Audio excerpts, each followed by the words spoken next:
See, letting you know that with this interview, you are being part of the very first episode of not only a new show, but a new adventure, and I would say a very important new chapter in my life. Thank you for that as well. Thank you. And that's why my first question would be, which would be your advice for someone who is facing new challenges? How can we embrace change, transformation, and new beginnings, Mr. Chopra? First of all, change is inevitable. The only non-change in our existence is change. If somebody didn't change, you'd worry about them. Or in the United States, you would run for president. I'm kidding. Change is evolution. Change is evolution. So you should ask yourself, evolution is a never-ending horizon. It never ends. We start as a little baby, then you're a toddler, then you're a teenager, then young adult, mature adult, all the way. That's what life is. It's transformation. So we should always be asking. I always ask myself, if I had all the time in the world and all the money in the world, what would I do? And what would be my passion? And then you do it, and then the time and the money comes. So the passion first, and everything comes after that. Meaning, purpose. Exactly. That's what I wanted to talk about, the purpose in life. And maybe help us a little bit, help me with our thoughts. Our thoughts are usually a source of suffering. How can we change that? How can we use our minds to actually feel better and be better persons? Most of the thoughts a person has are not their own. In fact, I would say 99.99% of thought is just recycled through social hypnosis. It's the hypnosis of social conditioning. And so everybody ultimately ends up being a biological robot.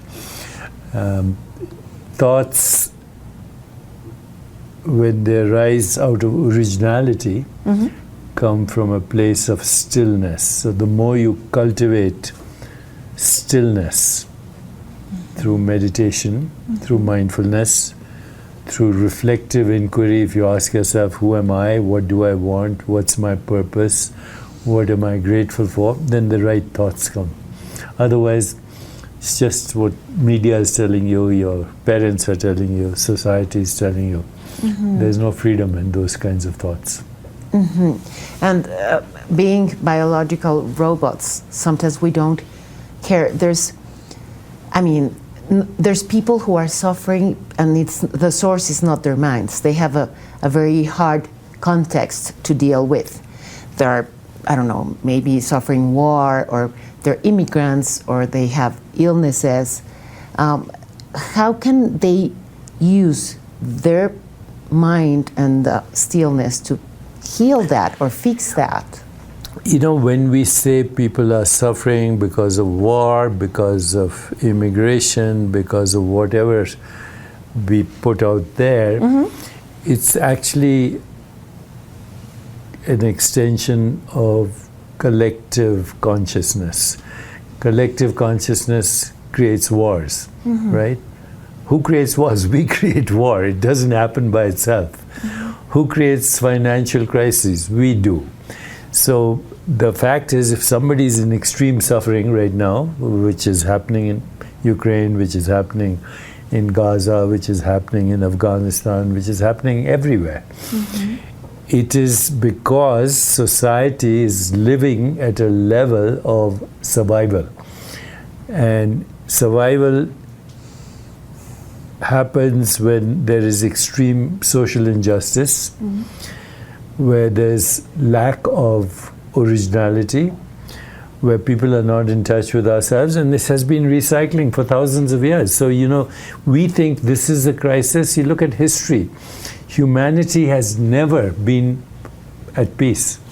there's something drastically wrong with the human species when you have this medieval tribal mind, and now you have modern capacities for warfare. You have biological warfare, you have cyber hacking, you have mechanized death and medieval minds. So unless we have a critical mass of people who are waking up to their soul, to their spirit, we cannot have a more peaceful, just, sustainable, and healthier world. So for my entire life, the goal has been, how can we ourselves take responsibility? Stop blaming leaders, stop blaming war, stop blaming countries, stop blaming tribes, stop blaming religion. We have to be the change. Now, people have said that in the past. You know, Mandela has said that, Martin Luther King said that, Mahatma Gandhi said that, Abraham Lincoln said that, Jesus Christ said that, Buddha said that. But they were in small pockets. Today we have social media, we have educational facilities, we have music, we have entertainment. When you have shared vision, maximum diversity, bring in all the storytellers, education, technology, science, philosophy, create an emotional and spiritual bond, and leverage everybody's strengths, you can create a more peaceful, just, sustainable, healthier, and joyful world. That has to be the movement of the world right now, and it cannot depend on leaders who are interested in their own power, influence peddling, cronyism, and corruption. We have to become leaders in our homes, in our families, in our communities. They say 3 things are necessary. Seva, which means service. Sangha, which means community, both online and offline communities. And sadhana, which means spiritual practice. That's all you need. Service, community, and spiritual practice. And we can now actually, with the way technology is working, even harness artificial intelligence to create these global communities. That's my life's work right now. Let me please talk about women, because women empowerment, that's what I work for every day. How can these knowledge, how can this wisdom and these tools that you share help women's empowering?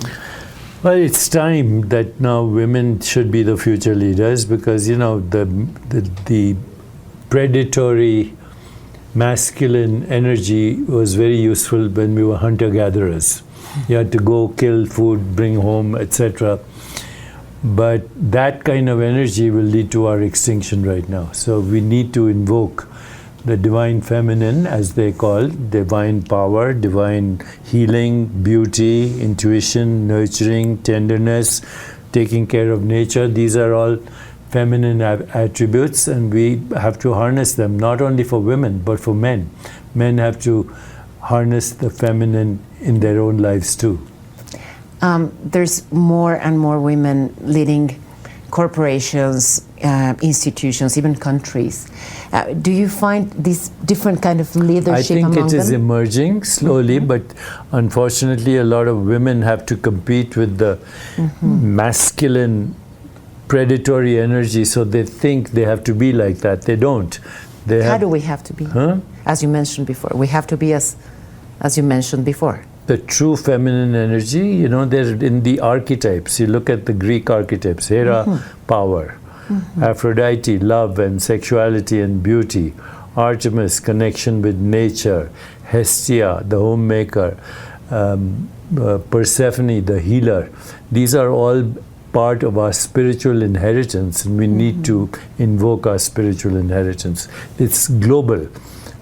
Is that part of the answer for us to have a different reality, not one with wars and all those things I mentioned before? I think the key issues right now are peace, climate change and sustainability, social and economic justice, and prosperity and health, and most importantly, joy. You don't see any joy in the world.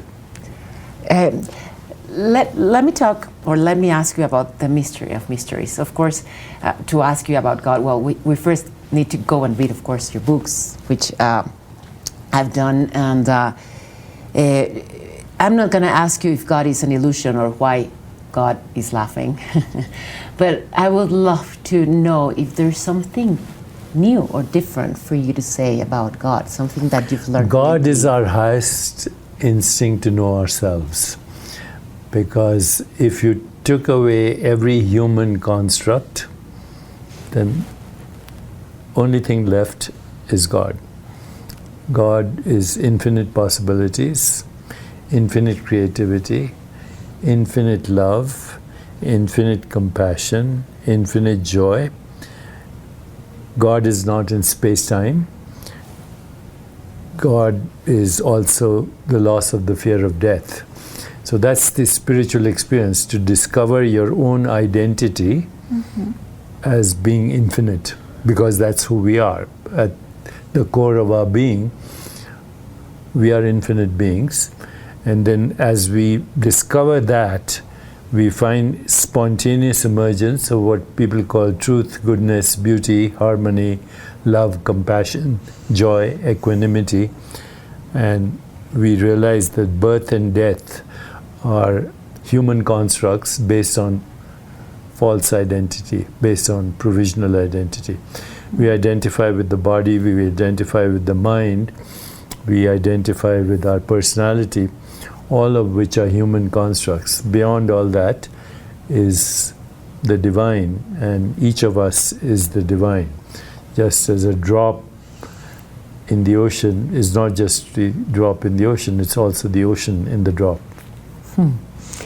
And just, is there anything that I didn't ask and you would like to share? I think if you live with the fact that existence is a surprise, our existence is a surprise. If you're not perpetually surprised by your existence, then you are not alive. Well, I'm very gladly surprised by this interview. Thank you. Welcome always to Mexico, and please let me be an ally. Thank you. Okay, Yes. let me be an ally for you in this country. Well, check out, since you brought it up, we have 2 courses we are offering to the world free on the internet at cfi.choprafoundation.org, cfi.choprafoundation.org, training globally people to be peace ambassadors and also to be leaders from the soul. And this is an offering to the whole world. Okay, I'm going to take that offer. Thank Thank you. you very much. Thank you. Thank you very Thank much you. for your time. Right.